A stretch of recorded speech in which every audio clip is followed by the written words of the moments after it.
Em nome do Pai, e do Filho e do Espírito Santo. Amém. Louvado seja nosso Senhor Jesus Cristo. Podem sentar.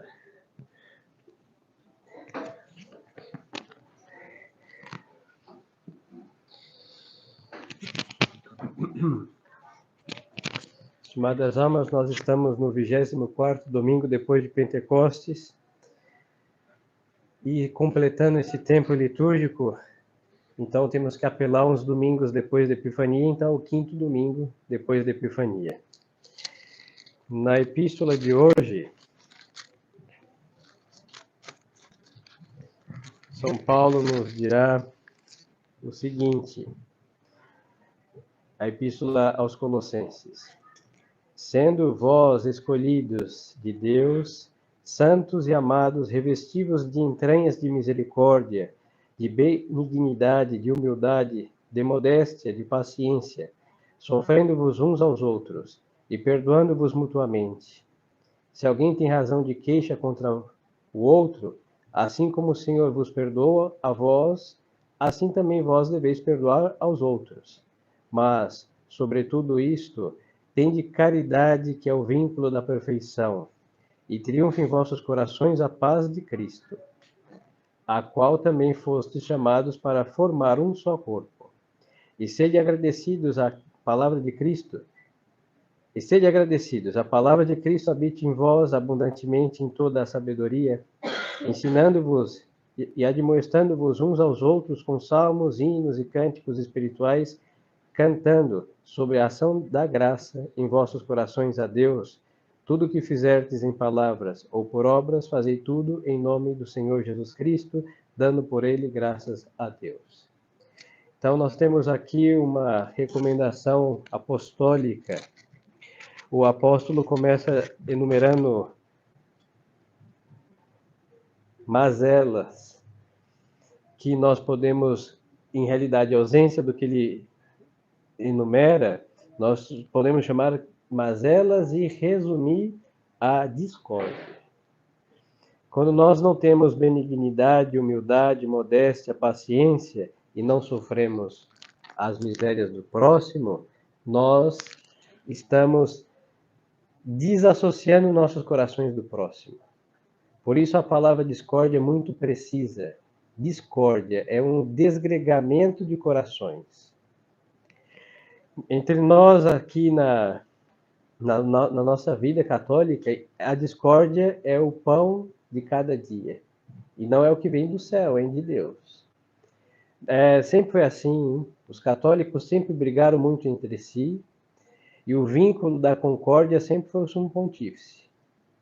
Ordens religiosas, países contra países, reinos contra reinos, e católicos, hein? Nós vemos brigando, um matando o outro, porque, como somos filhos, os filhos brigam entre irmãos, não? Isso acontece. E qual é a causa destas brigas? A falta de caridade. Às vezes, usamos de caridade, atos de caridade com pessoas distantes. Nós a vemos ali à rua, bom dia, boa tarde, boa noite, podemos ser mais simpáticos com um que não veremos talvez em outra ocasião, que com aquele que estamos baixo do mesmo teto. Isso daí é o espírito humano.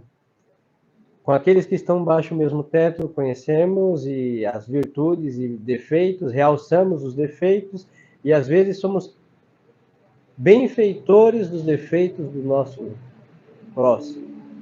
Isso acontece. Como que podemos ser benfeitores desses defeitos? Com os nossos defeitos. Os nossos defeitos agregam ao defeito dos nossos vizinhos. E é assim que se entende, então, estas brigas que há entre cristãos. Agora, nos tempos atuais, estas brigas não cessam, elas se intensificaram mais, profundamente, e principalmente entre a tradição. Todo mundo, cada um sabe, no seu entorno, um padre contra um padre, um fiel contra outro fiel. O WhatsApp é o demônio da discórdia. As pessoas escrevem errado, ou enviam um áudio ali, talvez tenham brigado, queimaram o feijão e enviam um áudio para o outro meio bravo, e e o outro entende para si. Todo mundo tende a entender do pior modo que está ali escrito. É outra coisa que ajuda. Depois, cada um tem as suas explicações referentes à crise da igreja. Um segue o critério de Dom Lefebvre, do Antônio, outros não, outros em parte. Aí vem sede vacantistas que chamam todos os que não são de hereges. O outro lado chama todos aqueles que não são como eles de herege, de cismático. Há insultos. Outro fator que ajuda aos corações ficarem mais distantes. Porque quando há um insulto, há uma ofensa. E para nós cristãos, a pior ofensa que podemos receber é que nos chame de hereges ou de cismáticos. Desculpe o aviltamento, equivale a como quando chamam nossas mães com aquelas 4 letras lamentáveis, filhos de uma mulher daquele tipo. Equivale a isso chamar alguém, um católico apostólico romano, de cismático, de herege. Pior ainda. Pior. E assim se insultam, só porque não pensa nas suas opiniões pessoais igual o outro que discorda, é chamado de herege, de cismático, daí para não sei se há pior insulto para um batizado do que isso. Não sei. E os corações estão desgregados. E esse desgregamento de corações, distanciamento de corações, parte do distanciamento do nosso coração a Deus. Porque nós devemos amar o próximo, por quê? Porque Deus nos mandou amar o próximo. E nosso Senhor não pôs uma condicional, amar o santo e odiar o pecador. Não existe isso no Evangelho, hein? E nem no Antigo Testamento. Não há esta distinção.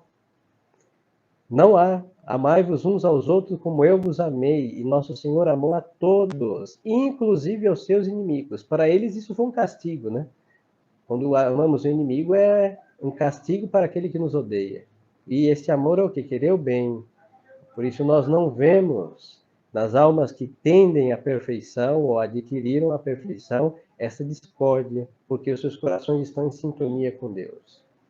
Por isso o apóstolo diz-se aos Colossenses e a nós: sede vós escolhidos de Deus, santos e amados. Então, parte de Deus. Deus nos escolheu.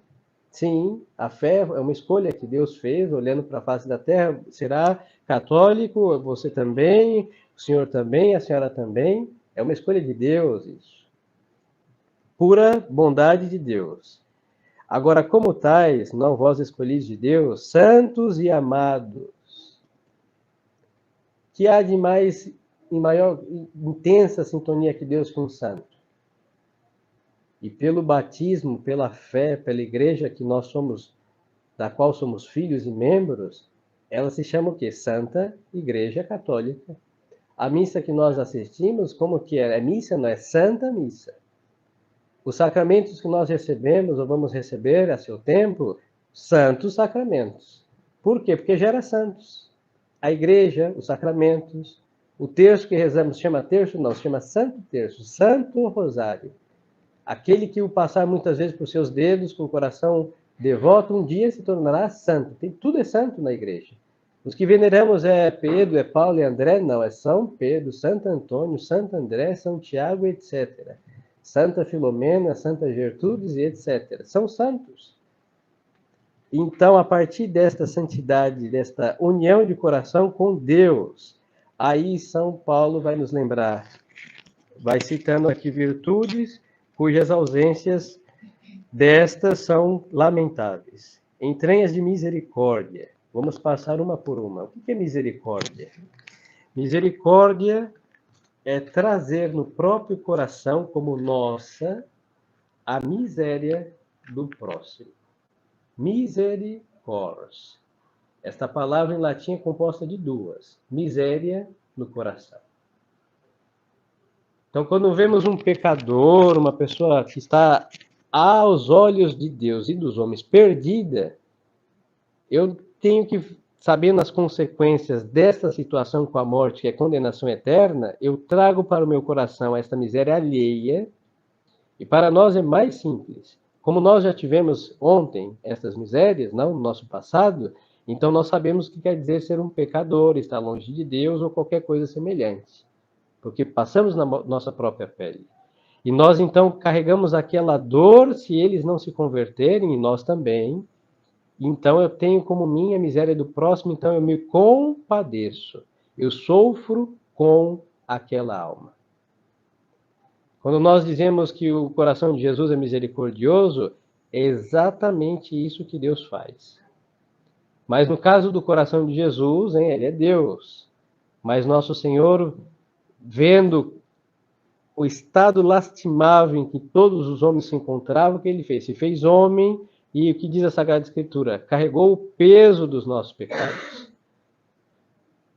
Então ele se pôs no nosso lugar sem deixar de ser Deus e santo imaculado, pelo amor de Deus.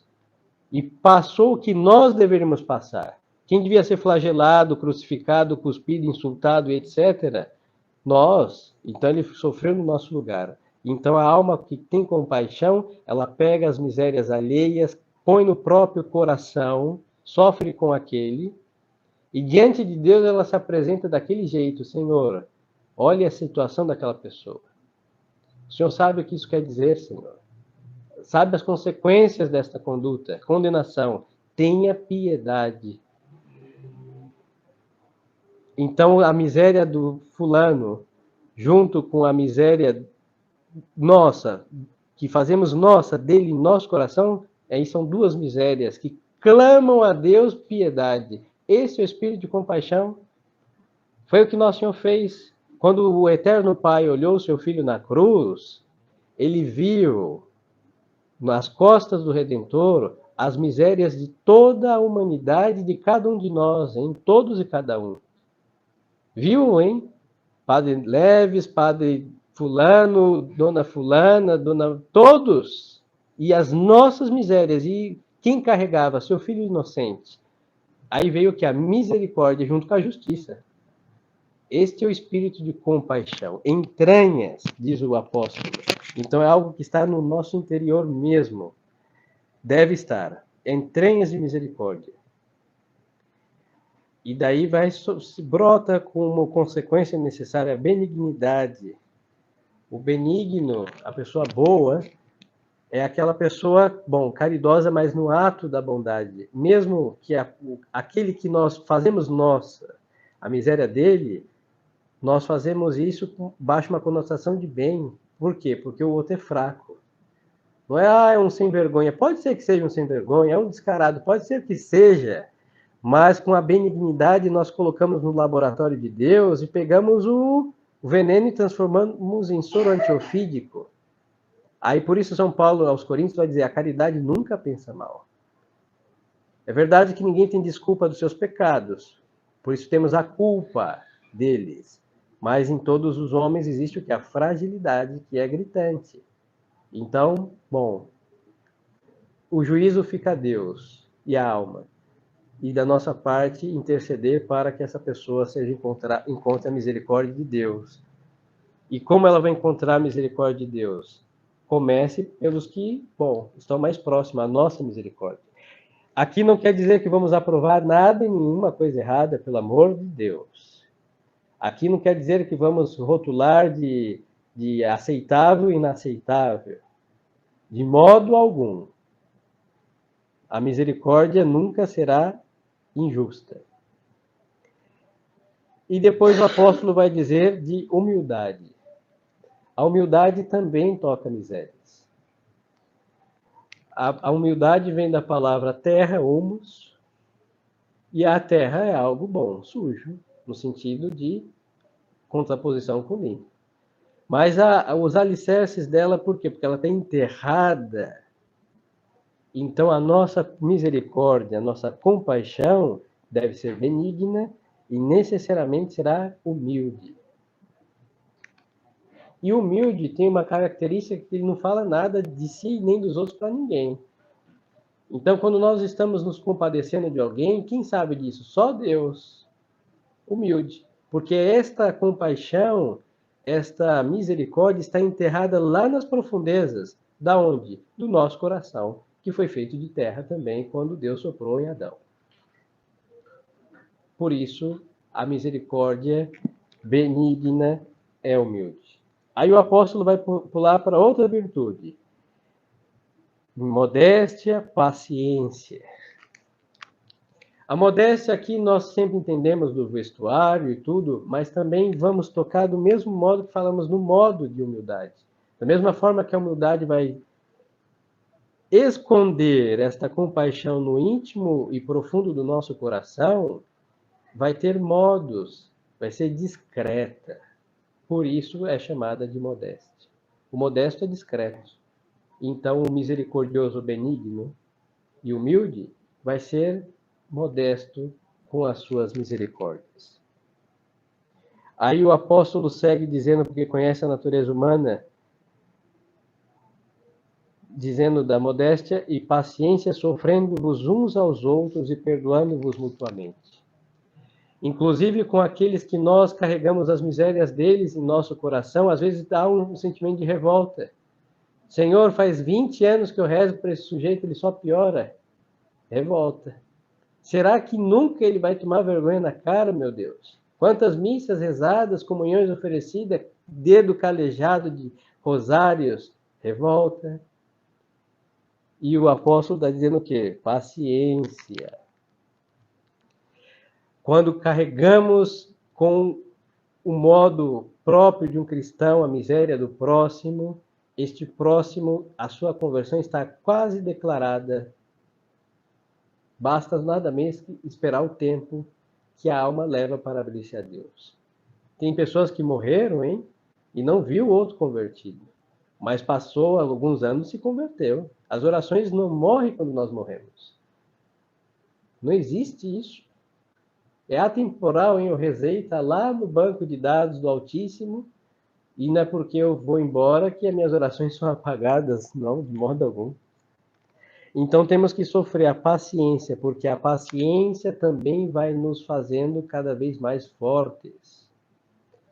A alma paciente é aquela que sabe levar os murros da vida, inclusive carregar a carga alheia com fortaleza, porque ficar em silêncio requer muita força.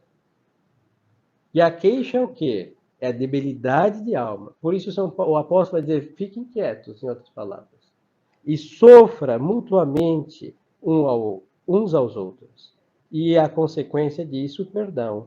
Misericórdia, benignidade, humildade, com modéstia, sempre vai dar as mãos ao perdão. O perdão aqui me detém um pouco mais nesta questão. O perdão nos dias modernos foi muito aviltado. Qualquer coisa, a gente parece criança, né? Faz uma coisa errada, perdão, mãe, perdão, pai, e volta a fazer. Não, isso não é assim que funciona.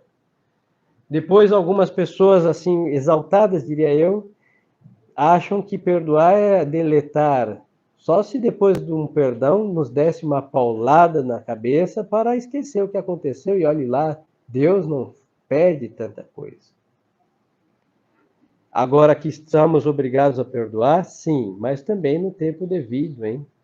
Não é um processo fácil, dependendo do que aconteceu, mas nós não podemos ser chamados por Deus sem antes dar o perdão aos aqueles que nos ofenderam. Temos um tempo. É um processo de cura da alma. E para a perfeição desta cura nesta vida, o perdão tem que sair, sim, com sinceridade. E o que nos leva a perdoar? A misericórdia. Assim, da mesma forma que eu consegui ofender alguém por vil ou por frágil, o outro, por sua vileza ou fragilidade, ou ambas coisas, também me ofendeu. Então, a misericórdia mostra, olha, ele fez isso, mas você também é capaz de fazer igual ou pior. Por que não vai perdoar aquela pessoa? Os senhores percebem que as virtudes é o catecismo da salvação eterna. Hein? O virtuoso, ele aprende e ele ensina. E em tudo isso estamos impregnados da presença de Deus e de oração, porque não é fácil carregar nem o jugo das próprias faltas, quanto mais ter compaixão e do coração piedade do próximo. Então, estimadas almas, isso daqui é o grande segredo para exorcizar, da mesma forma que falava da discórdia, para exorcizar o quê? O egoísmo. Hoje, o demônio, ele raramente perde seu tempo possuindo algum corpo. Por quê? Porque as pessoas são egoístas. Cada um olha só para o seu próprio umbigo, cada um olha só para a sua vida, para o seu prazer, para o seu gosto, que o outro se exploda, e não olha para Deus, que está fora de nós, hein? É outro ser.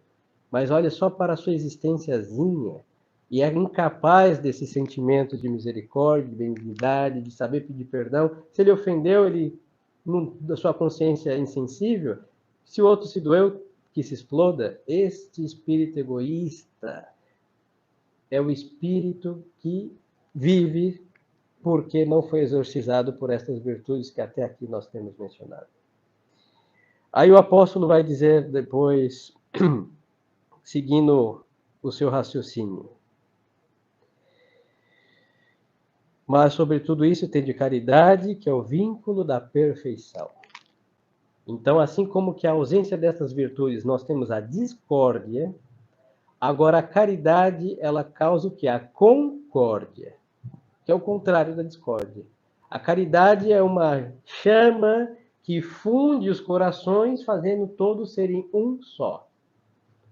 E a discórdia é o congelamento dos corações, petrifica, joga no chão e faz pedaços de corações que outrora estavam unidos. E ao se separarem, não são corações inteiros, são pedaços de coração. Por isso, a pessoa que não tem concórdia é um desalmado. E por isso consegue ter um egoísmo satânico. O diabo é o que só pensa nele e que quer que todo mundo se exploda. Ele não está em sintonia com ninguém. E então o homem desalmado imita o egoísmo e a discórdia satânica. Aí voltamos ao princípio. Por isso os cristãos brigam. Por quê? São péssimos cristãos. Por isso a sociedade hoje não conhece a paz. E vemos rezar pela paz, paz, paz, paz, paz. E o que disse o bom Deus? Não há paz para os impíos. Não há. Por quê? Estão longe do meu coração. E não, o impio não tem caridade. É um egoísta. Pensa só em si próprio. Quando pensa em alguém, é só em si. Então, queridas almas, nesta altura do campeonato litúrgico, estamos concluindo quase um tempo. Daqui a algumas semanas, tudo volta a se recomeçar. Advento, Natal, Epifania, Septuagésima, Semana Santa, tudo se aproxima novamente. Então a igreja, nesta altura, quer nos sacudir. Como nós vivemos até o presente. As nossas cerimônias, nossas orações não é um cerimonialismo, um formalismo estético exterior. Não, são realidades que devem tocar a nossa alma. E aonde está a ferida? No coração, hein? Então temos que pegar a mão de Deus que já enfiou o dedo e rasgar o nosso coração. Para que Deus o receba e o funda, exorcize o egoísmo, tire os pecados e insira a sua graça e nos faça pensar em outro. Em outro que nós não valemos nada. Quem é o outro? Deus. E por ele nos demais que estão à nossa volta. Então peçamos isso a Nossa Senhora, Maria Santíssima. Segundo mistério do Rosário, visita a sua prima Santa Isabel, onde se dá tudo isso que falamos, de bom. Ela vê a sua prima velha e grávida, precisa de ajuda. E sai o quê? Correndo. Jovenzinha, hein? E não tinha Uber, não tinha nada, uma carroça de aluguel para chamar, telefonar, e não, ela foi com os seus próprios imaculados pés, com pressa, porque a caridade urge. Ela não pensou em si em nenhum momento, pensou só no Deus vivo e na sua prima, em realidade, aflita. É onde nós temos aí a grande lição de caridade e concórdia. Benigna, misericordiosa, modesta. Ela não avisou a vizinhança, estou indo, minha prima está nesta idade gestante. Não. Discrição. Silêncio e mãos à obra. Então, queridas almas, façamos o mesmo. Nós somos filhos dela, então, mãos à obra. A nossa casa, os nossos próximos, as amizades, aqueles nossos inimigos, como aconteceram essas inimizades. É mútua a coisa, hein? O ditado diz, quando dois não querem, não briga. É verdade. Então é hora de repassar isso para não chegarmos ao Natal com inimigos desse jeito. Então peçamos ao coração de Jesus que cure os nossos corações, causando aí a concórdia, a caridade. Louvado seja nosso Senhor Jesus Cristo. Em nome do Pai, do Filho e do Espírito Santo. Amém.